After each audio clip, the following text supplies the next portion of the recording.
Welcome to our channel English literature. आज की इस वीडियो में हम जो इम्पॉर्टेंट क्वेश्चन की सीरीज़ कर रहे थे उसमें हम ये क्वेश्चन करेंगे। इसमें हमारे पास कैरेक्टर स्केच आता है म्यूसोल्ट का इन आउटसाइडर एल्बर कैम्यू की नॉवल में। ठीक है, इसमें हम म्यूसोल्ट का कैरेक्टर स्केच पढ़ेंगे। ठीक है, Meursault the protagonist of Albert Camus the Outsider also known as the stranger is one of the most famous and complex character modern literature का ये। At first he may seem cold, शुरू में वो क्या लगता है, cold indifferent man लगता है, but बाद में a closer look reveals that present a deeper philosophical idea, the absurd hero, a man who lives honestly and accepts the world meaninglessness without illusion। कि शुरू में तो हम सबको क्या लगता है कि वो cold है, उसका वो किसी की फीलिंग नहीं समझता, इंडिफरेंट है, हर चीज़ को लेकर न्यूट्रल है। बट जब हम उसको पास जाकर देखते हैं तो हमें एक फिलोसफिकल आइडिया समझ आता है कि वो एब्सर्ड हीरो है। एब्सर्ड हीरो कौन सा मैन होता है, मतलब कौन होता है, वो एक ऐसा इंसान जो ऑनेस्टली अपनी लाइफ जीता है और जो वर्ल्ड में मीनिंगलेसनेस है ना जो वर्ल्ड की, उसको जीता है, उसमें वो कोई किसी तरह के भ्रम में नहीं जीता वो।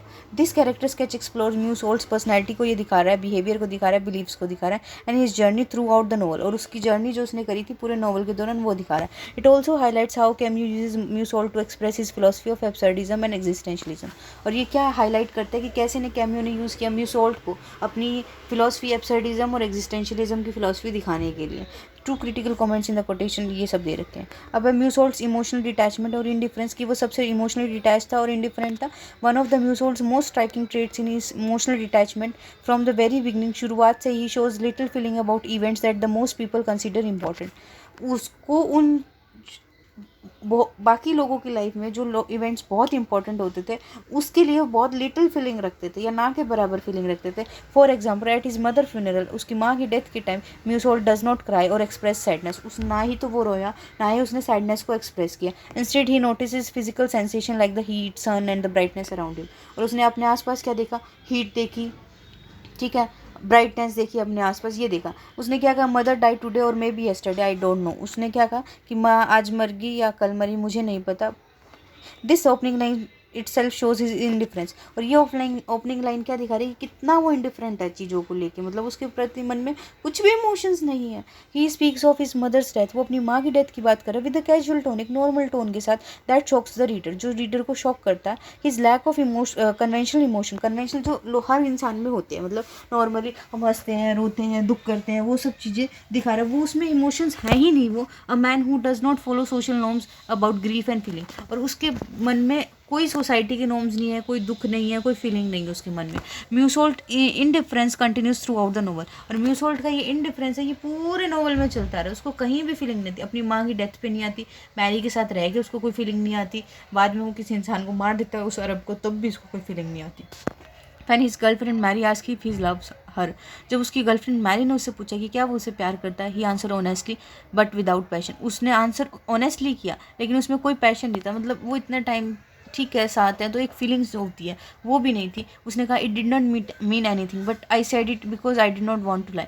वो कहा इस आंसर का मेरे लिए, मतलब मैं इसका जवाब नहीं देना, इस मेरे पास कुछ जवाब ही नहीं है, इसका कोई तुक ही नहीं बनता। मैंने इसलिए किया क्योंकि मैं झूठ नहीं बोलना चाहता था उसको, क्योंकि उसको कुछ फील ही नहीं हो रहा था। जब उसने उससे शादी के बारे में पूछा तब भी वो बोला ठीक है मुझे कोई फ़र्क नहीं पड़ता इससे, तुम्हें करनी है तो मैं कर लूँगा। This is not the way ना। He is honest but emotionally flat replies emphasize his detachment from traditional human emotion. हाँ मानते हैं कि वो ऑनेस्ट है बट वो क्या इमोशनली फ्लैट है, मतलब ये क्या दिखा रहा है कि वो दुनिया से डिटैच्ड है, उसमें ह्यूमन्स इमोशंस है ही नहीं जो होते हैं। Meursault does not pretend to feel what he does not. Meursault कभी वो बनने की कोशिश नहीं करता जो वो है ही नहीं, which makes him appear cold and strange to other, जिससे वो दूसरों को नहीं लगता कि इसमें तो कोई इमोशंस ही नहीं है, ये तो अजीब सा है। ठीक है, सेकेंड है Meursault honesty and acceptance of reality. कि म्यूसोल्ट कैसे ऑनेस्ट था, उसने कैसे रियलिटी को एक्सेप्ट किया। अनलाइक मैनी कैरेक्टर्स की तरह बहुत सारे कैरेक्टर जो क्या करते हैं, हु हाइड बिहाइंड लाइज, जो झूठ और भ्रम के पीछे छुपने की कोशिश करते हैं, म्यूसोल्ट इज ब्रूटली ऑनेस्ट, वो बहुत बुरे तरीके से ऑनेस्ट है, वो both with himself and with other, खुद से भी ऑनेस्ट है और वो दूसरों से भी ऑनेस्ट है। ना वो खुद को पर्दे में रखता है ना वो दूसरों को पर्दे में रखता है। He refuses to fake emotions, वो इमोशंस को फेक करता ही नहीं है और create false meaning in life में झूठे मीनिंग भी नहीं क्रिएट करता वो। This honesty is one of the defining qualities and connect him to Camus idea of absurd hero. और ये सबसे बढ़िया उसकी डिफाइनिंग क्वालिटी देखी गई है जो उसको कैम्यू के जो एब्सर्ड हीरो है उससे कनेक्ट करती है। Meursault accept the world as it is, Meursault ने वर्ल्ड को ऐसे एक्सेप्ट किया जैसे वो है, without searching for hidden meanings और होप बियॉन्ड लाइफ, कि वो लाइफ के पीछे की वो कोई छुपी हुई होप या मीनिंग नहीं दिखना चाहता। उसने लास्ट लाइन में क्या कहा, I open myself to the gentle indifference of the world, कि मैंने इस दुनिया के आगे खुद को खोल के रख दिया। This quote near the novel's end के नॉवल जब खत्म होता है उसके पास shows his ultimate acceptance of universe indifference के बारे में वो दिखा रहा है कि कैसे यूनिवर्स भी उसके लिए इंडिफरेंट है। ये एब्सर्डिज्म का ही थ्योरी कंसेप्ट है। He recognize that life has no deeper meaning, उसको समझ आया कि लाइफ की कोई मीनिंग नहीं है या पर्पज़ नहीं है, बट इंस्टीड ऑफ डिस्पेयरिंग, दुख करने की बजाय ही एम्ब्रेसेस दिस ट्रूथ, वो इस ट्रूथ को अपनाता है। Meursault honesty sets him apart from society, और म्यूसोल्ट की यही ऑनेस्टी उसको दुनिया से अलग करती है, सोसाइटी से अलग करती है। Which try to impose meaning and moral judgment, जो कि क्या कोशिश करता है, मीनिंग इम्पोज करने की कोशिश करता है और मॉरल जजमेंट दिखाने की कोशिश करता है। Meursault relationship with society, society के साथ उसकी क्या रिलेशनशिप है। Meursault is an outsider because he does not conform to society's expectation, Meursault एक आउटसाइडर यानी बाहर का बंदा है। क्यों? क्योंकि वो सोसाइटी के जो नियम है उनके साथ ओबे नहीं करता। His emotional detachment and refusal to pretend make people suspicious and hostile towards him, जो उसके इमोशनल डिटैच रहता है ना, और वो किसी चीज़ को प्रिटेंड करने की कोशिश नहीं करता। मान लो वो किसी से प्यार करता तो वो प्यार नहीं दिखाता, वो किसी से ये सब चीज़ें नहीं दिखा रहा ना, तो उससे क्या होता है, सोसाइटी उसके प्रति उसको सस्पिशियस बनाती है, सोसाइटी उसको शक की नज़रों से देखती है कि ये ऐसा कैसा इंसान है ये, ठीक है, और इसको मतलब हॉस्टाइल बनाती है उसके प्रति भी। लोग सोसाइटी में भी उसके मन के प्रति एक हेट बढ़ती है, उसके मन में, सोसाइटी के मन में भी हेट आती है उसके लिए। ड्यूरिंग हिज ट्रायल, उसके ट्रायल के टाइम पे भी the court condemns his not so much for murder he committed, कि उसने जो मर्डर किया उसके लिए उसको उसकी मतलब उसके बारे में बुरा नहीं बोला गया कि उसने मर्डर कर दिया, ये सब उसका कोई जिक्र नहीं हुआ, बट कैसे उसने अपनी मदर के फ्यूनरल पे रिएक्ट किया वो दिखा रहा है कि कैसे वो अपना दुख नहीं जताया उसने अपनी मदर के फ्यूनरल पे। द प्रोसिक्यूटर अटैक म्यूसोल्ट, प्रोसिक्यूटर ने म्यूसोल्ट को कैसे अटैक किया, ही हैज़ नो सोल, कि उसके पास तो कोई आत्मा ही नहीं है। Society sees Meursault honesty as dangerous, society ने म्यूसोल्ट की ऑनेस्टी को डेंजरस देखा कि इस इंसान के अंदर कोई इमोशंस ही नहीं है, इसने किसी इंसान को मार डाला, इसको कोई गिल्ट नहीं है, इसको कुछ भी नहीं है, तो ये सोसाइटी के लिए हानिकारक है। The court room becomes a symbol of society's judgment and hypocrisy, और जो कोर्ट रूम एक ऐसा सिंबल बन जाता है सोसाइटी का जजमेंट का और हिपोक्रेसी का, सोसाइटी का जो पाखंड है उसका दिखाता है। Where Meursault is punish for his refusal to conform, जहाँ पे उसको म्यूसोल्ट को किस लिए पनिश किया जाता है कि वो एक नॉर्मल मैन की तरह बिहेव नहीं कर रहा उस सोसाइटी में, सोसाइटी के लॉज के साथ ओबे नहीं कर रहा वो। Meursault moral ambiguity and murder के बारे में है ये। Meursault act of killing of the Arab many central, इसका मेन पॉइंट है नॉवल का ये। However it is important to understand that Meursault does not kill out of hatred और revenge but as a result of physical discomfort caused by oppressive sun and heat. लेकिन ये चीज़ समझने की जरूरत है कि उसके मन में उसके लिए कोई गुस्सा नहीं था, कोई रिवेंज नहीं था, कुछ उसने उससे बदला नहीं लेना था, बस उसने वो मर्डर क्यों कर दिया, क्योंकि ऑप्रेसिव सन है जो ऑप्रेस कर रहा है लोगों को, सन जो दिखाया गया इसमें उस क्रूर सन है, उस सन और हीट की वजह से उसने उसको मर्डर कर दिया। और वो उसने क्या लाइन बोली, आई थिंक आपको ये सारी कोटेशंस याद हो चुकी होंगी क्योंकि काफ़ी ज़्यादा टाइम हो गया मैं सेम कोटेशन रिपीट करता है। The sun was the same as it had been the day I buried Maman, जैसे मैंने मामा को बरी किया उस दिन जैसा सन था वैसे ही चमक रहा, यानी जिस दिन जितनी गर्मी उस दिन थी उतनी ही गर्मी आज है। The veins in my head my four head throbbing, और मेरे वेन में जो फोर हेड में जो वेन है वो थ्रोब कर रही है। दिस मोमेंट शोज, ये मोमेंट क्या दिखा रहा है, म्यूसोल्स डिटैचमेंट, कि म्यूसोल कैसे डिटैच्ड है यूजुअल मॉरल मोटिवेशन से, जो नॉर्मल इंसान होता है उससे वो कैसे अलग है। The murder is also accidental, murder भी एक्सीडेंट ही था, driven by external forces rather than internal passion और रीजनिंग, मतलब उसके खुद के दिमाग से उसने वो मर्डर नहीं किया, बट वो हीट की वजह से, गर्मी की वजह से उससे वो ट्रिगर दब गया और वो मर्डर हो गया, यानी एक्सटर्नल फोर्सेज ने रोल प्ले किया उस चीज़ में। This challenge traditional ideas of crime and punishment, और ये भी जो चैलेंज करता है कि नॉर्मल एक क्राइम का क्या होता है कि उसने मुझे पहले ये कहा, मेरी उससे ये लड़ाई है, या फिर उसने उससे बदला लेना है, वो जो पुराने ट्रेडिशनल आइडियाज़ थे वो इस मर्डर के पीछे थे ही नहीं, ये तो कुछ और ही था।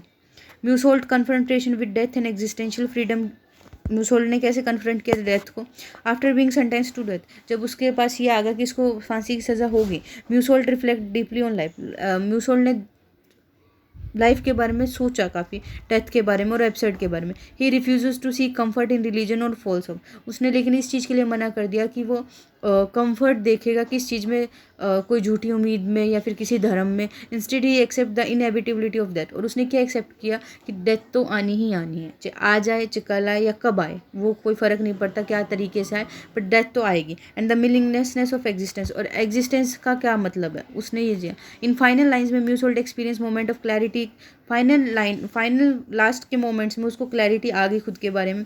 आई realise that I had been happy and that I was still happy. वो कह रहा है कि मैंने ये देखा कि मैं खुश था और मैं अभी भी खुश हूँ. बाय एम्ब्रेसिंग डेथ को मतलब एम्ब्रेस अपना के, and the absurd Meursault achieve a form of existential freedom. कि म्यूसोल्ट ने क्या अचीव कर लिया, एक एग्जिस्टेंशियल फ्रीडम अचीव कर ली. He lives fully in present, वो फुली प्रेजेंट में जीता है बिना इल्यूजन और भ्रम के.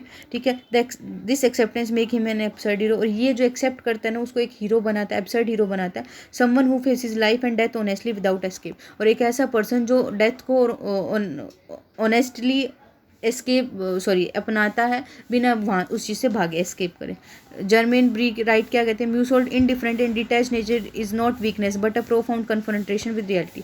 कि म्यूसोल्ट का जो इनडिफरेंट और डिटैच नेचर है उसकी कमज़ोरी नहीं है, बट उसने ये रियलिटी को कन्फ्रंट किया उस चीज़ के थ्रू. ठीक है.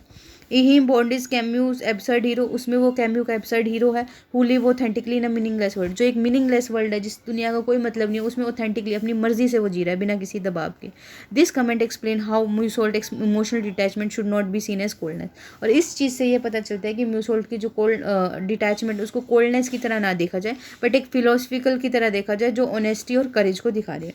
फिर है पैट्रिक मैकार्थी क्या कहते हैं, Meursault is a figure of existential freedom का ही फिगर है ये. हिज रिफ्यूज़ल टू लाई, कि उसने मना कर दिया कि वो झूठ नहीं बोलेगा, मतलब अपनी फीलिंग्स के बारे में, या प्रिटेंड नहीं करेगा, या फिर किसी फॉल्स होप में विश्वास नहीं करेगा, गॉड में, रिलीजन में, इन चीज़ में नहीं बिलीव करेगा. Is an act of rebellion against society के जो मॉरल कंस्ट्रेंट है, सोसाइटी के जो नियम है उनके खिलाफ ये अपना विद्रोह दिखा रहा है ये चीज़ करके. This highlight Meursault role as an freedom of symbol of freedom और रेबिलियन है ये नोवेल में.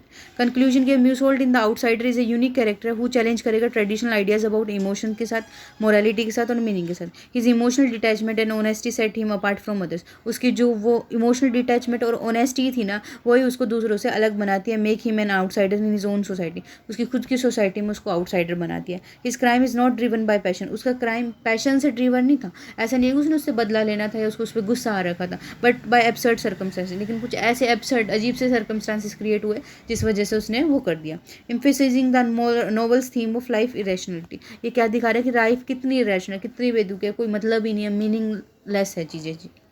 Most importantly, Musol's confrontation with death and acceptance of life absurdity allow him to live authentically and freely. और जो म्यूसोल्ट का confrontation था death के साथ और उसने लाइफ के एब्सर्डिटीज़ को अपनाया है, वही उसको ऑथेंटिकली और फ्रीली जीने में हेल्प करता है, अलाउ करता है. He become Camus's absurd hero. Camus का वो एब्सर्ड हीरो बन गया, showing that it is possible to face life and death without illusion और फियर. और इसने क्या दिखाया कि लाइफ और डेथ दोनों को बिना डर के, बिना भ्रम के जीना आसान, जी सकते हैं. मतलब थ्रू म्यूसोल्ट के through cameo explore profound philosophical question about the meaning of life.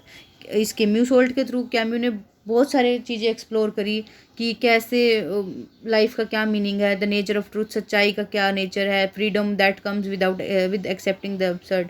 कि जब हम एब्सर्ड को अपना लेते हैं तो उस चीज़ से क्या कितनी फ्रीडम आती है. This make Meursault one of the most memorable and significant character in modern literature. में सबसे सिग्निफिकेंट कैरेक्टर म्यूसोल्ट को बनाता है.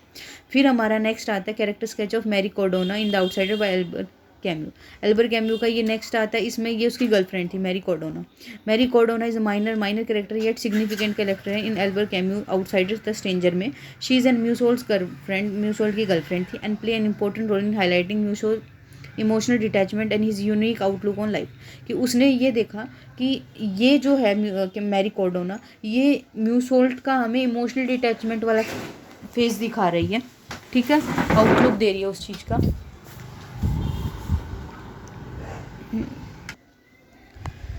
Though not deeply developed like Musolt, Mary represents an ordinary human desire for love, companionship, happiness, contrasting with Musolt's indifferent existential attitude. जो Meursault की तरह Mary इतनी develop नहीं है, वो एक नॉर्मल इंसान है. वो डिज़ायर करती है लव के लिए, साथी होने, कंपेनियनशिप के लिए, साथ निभाने के लिए और खुशियों के लिए. जबकि जो म्यूसोल्ट है वो क्या है, इनडिफरेंट है इन चीज़ों के लिए, उसको इस चीज़ से कोई वैल्यू नहीं है, फ़र्क नहीं पड़ता. This character sketch discuss Marie's personality. ये कैरेक्टर स्केच मैरी की पर्सनैलिटी को डिस्कस करेगा और हर रिलेशनशिप विद म्यूसोल्ट के साथ उसका कैसा रिलेशनशिप था, and how she helps illuminate की थीम्स ऑफ नोवेल. कि कैसे उसने नोवेल की थीम्स को दिखाया है. अब आता है Marie as a symbol of normalcy and social convention. यानी मैरी तो जो है एक नॉर्मल सिचुएशन या नॉर्मल इंसान का सिंबल थी, और सोशल कन्वेंशन यानी जैसे सोसाइटी है उसका सिंबल थी वो। Marie Cardona embodies the normal human desire. उसमें नॉर्मल ह्यूमन डिज़ायर थी, सोशल एक्सपेक्टेशन थी, जो that contrast sharply with Meursault indifference and detachment. जो म्यूसोल्ट की जो इंडिफरेंस नेचर था और डिटैचमेंट थी उससे वो अलग थी। She is enjoy simple pleasure like swimming, laughter, physical closeness aspect of life that Meursault also experience but never fully emotionally engage with. कि वो सिंपल प्लेजर वाले चीज़ें को इन्जॉय करती थी, जैसे स्विमिंग होगी, हंसना हो गया, फिजिकल क्लोजनेस होगी, ये चीज़ लाइफ के एस्पेक्ट को एंजॉय करती थी। म्यूसोल्ट भी इनको एक्सपीरियंस करता था बट वो उनके साथ फीलिंग एंगेज नहीं करता था। म्यूसोल्ट को भी ये सब चीज़ें अच्छी लगती थी बट वो फीलिंग के साथ एंगेज नहीं था। For example early in the novel starting में आफ्टर द फ्यूनरल के बाद Marie and Meursault go swimming and she laughs happily. वो उस पे जाते हैं, स्विमिंग पे जाते हैं और वो बहुत हंसती है। Marie laughed and the water was warm. उसने ये लाइन की, मैरी हंसती है और पानी जो है गर्म था। The moment of joy and physical pleasure shows Marie's natural spontaneous emotion. ये जो हंसने का और फिजिकल प्लेजर का जो मोमेंट था उस टाइम पे, वो क्या दिखाते कि मैरी तो जो नेचुरल थी, मैरी का नेचुरल स्पॉन्टेनियस जो नॉर्मल इंसान का रिएक्शन निकलता है वैसा था। She represents a typical women who enjoys life, pleasure and hope for love and marriage. वो एक नॉर्मल वीमेन को रिप्रेजेंट करती है जो अपनी लाइफ के प्लेजर को इंजॉय करती है, जो होप के लिए आशा रखती है, मैरिज की इच्छा रखती है। She ask Meursault whether he loves her. उसने म्यूसोल्ट से ये पूछा कि क्या तुम मुझसे प्यार करते हो, showing her desire for emotional connection, कि वो कितना इमोशनल कनेक्शन चाहती थी। Marie ask me if I loved her, कि मैरी ने मुझसे पूछा कि क्या तुम मुझसे प्यार करते हो। Her question is natural expression of love. उसका क्वेश्चन जो था वो लव का ये नेचुरल एक्सप्रेशन है ना, कि क्या आप प्यार करते हो या सामने वाला आपसे प्यार करता है। An expectation in a relationship reflecting ordinary human needs. ये तो ऑर्डिनरी ह्यूमन नीड्स को दिखा रहा है। फिर आता है marriage relationship with Meursault, a contrast. Marie जैसा म्यूसोल्ट के लिए फील करती थी वैसा म्यूसोल्ट मैरी के लिए फील नहीं करता था। Marie's relationship with Meursault reveals the stark contrast between her emotional warmth and his emotional detachment. जितनी वो वार्म थी इमोशनल को लेके, जितनी उसकी मतलब जितना जिस हिसाब से वो चीज़ों को ले रही थी उस हिसाब से म्यूसोल्ट है वो डिटैच था। While she hopes for a traditional relationship, वो एक नॉर्मल रिलेशनशिप चाह रही थी इंक्लूडिंग मैरिज जिसमें शादी हो। Meursault respond with indifferent honesty rather than passion. Meursault में कोई पैशन नहीं था उसके प्रति, वो अपने उस चीज़ को आगे नहीं बढ़ाना, वो बस एक ब्रूटल ऑनेस्ट था कि नहीं मुझे कुछ नहीं फील होता, नहीं मुझे ये नहीं होता। If it didn't mean anything but I said it because it I didn't want to lie. वो कह रहा है कि मैंने ये बात, इसका कोई मतलब नहीं था बट मैंने ये बात बोल दी क्योंकि मैं बस झूठ नहीं बोलना चाहता था। ठीक है। This reply highlights Meursault's inability और unwillingness to engage with emotion in expected way. और ये क्या दिखा रहा है कि म्यूसोल्ट की या तो उसकी इच्छा नहीं है या वो कर ही नहीं पा रहा, उसकी इनएबिलिटी है कि वो एक इमोशंस के साथ एंगेज नहीं हो पा रहा जैसे नॉर्मल इंसान होते हैं या जैसे एक्सपेक्ट किया जाता है। Marie's character does help reader understand Meursault existential nature. और मैरी के कैरेक्टर के थ्रू हमें म्यूसोल्ट का नेचर पता लगता है। ही लिव्स विदाउट प्रिटेंडिंग और फीलिंग व्हाट सोसाइटी डिमांड्स। और वो जो है बिना दिखावे के रहता है, बिना फीलिंग के रहता है जो सोसाइटी उससे चाहती है। Marie's acceptance acceptance of Musol's strange behavior also shows her simplicity and willingness to accept life as it is। और मैरी भी उसके उस बिहेवियर के साथ एक्सेप्ट कर लेती है, हालांकि वो चाहती मन में ऐसा है कि उसको भी बराबर जैसा वो फील करती है वैसा ही फील कराया जाए, बट ठीक है वो जैसी लाइफ है उसको एक्सेप्ट कर लेती है, which partly explain why she stays with him despite his coldness. और जो ये दिखाता है कि वो भी चीज़ों को एक्सेप्ट करने को तैयार है जैसी चीज़ें हैं, और इसीलिए वो इतने कोल्ड इंसान के साथ उसकी कोल्डनेस के साथ रही है। Marie as a symbol of life ordinary happiness. Marie एक सिंबल है लाइफ की नॉर्मल खुशियों का। Marie's presence symbolise the ordinary everyday happiness और सोशल लाइफ को दिखाती है that Meursault's is detached from but not entirely rejected. Marie की प्रेजेंस ये दिखाती है, ऑर्डनरी चीज़ें दिखाती है एवरीडे, जो म्यूसोल्ट जिससे डिटैच्ड है लेकिन वो उसको रिजेक्ट नहीं कर रहा। मैरी के साथ उसको रहना पसंद है बट वो उस चीज़ से उसको प्यार नहीं कर रहा, उसके साथ शादी नहीं करना चाहिए जिस वजह से वो एक्सपेक्ट कर नॉर्मल इंसान चाहता है। When Meursault goes to beach with her, जब उसके साथ वो बीच पे जाता था, the sea and the sun are not oppressive but pleasant. जब अकेले में वो सन और सी ऑप्रेसिव होते थे लेकिन मैरी के साथ वो कभी ऑप्रेसिव और वो नहीं हुए। The sea was a deep blue था and the sky was blazing white in sun, ये दिखा रहा है। The scene associate with Marie, ये मैरी के साथ एसोसिएट है। Contrast with harsh sun at the funeral and murder scene. Murder scene पे और फ्यूनरल के टाइम जो सन हार्श था आज वो हार्श नहीं है, वो ब्लेज कर रहा है। ठीक है। Symbolising moments when life seem simple and enjoyable, जहाँ पे लाइफ अच्छी और इंजॉयबल लगती है। थ्रू मैरी के through Camus shows the happiness is possible in the physical world even if lack deeper meaning, कि ये मैरी के थ्रू क्या दिखा रहा है कि नॉर्मल लाइफ में भी, फिजिकल वर्ल्ड में भी खुशियाँ पॉसिबल है, चाहे उसमें डीपर मीनिंग हो ना हो, लेकिन खुशियाँ है possible. However Marie's ordinary happiness is temporary, लेकिन मैरी की जो हैप्पीनेस थी वो टेम्परेरी थी और सुपरफिशियल थी कंपेयर टू म्यूसोल्ड फिलोसफिकल एक्सेप्टेंस और एब्सर्डिटी। जिस तरीके से उसने एब्सर्डिटी को एक्सेप्ट किया था, उस तरह से मैरी के जो थी वो नॉर्मल थी। ठीक है। Marie's limited role and perspective, Marie का रोल लिमिटेड था और पर्सपेक्टिव कैसे दिखाएगा, लिमिटेड रोल था और लिमिटेड पर्सपेक्टिव था। Marie's character image relatively simple था, कन्वेंशनल था, थ्रू आउट द नोवेल एक जैसा ही था।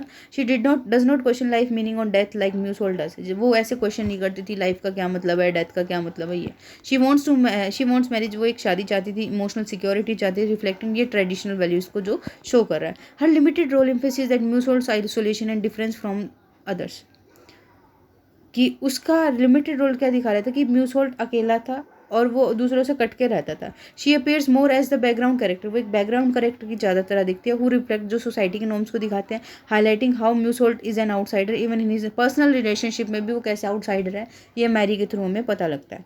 फिर है Germaine Brée comments, Marie Cardona represent the natural human instinct दिखा रही है फॉर कनेक्शन और हैप्पीनेस के लिए, serving as a foil to Meursault existential detachment and highlighting his unique world view. This observation underlines Marie's function as a symbol of ordinary life and emotion against which Meursault character जो है sharply define करा गया।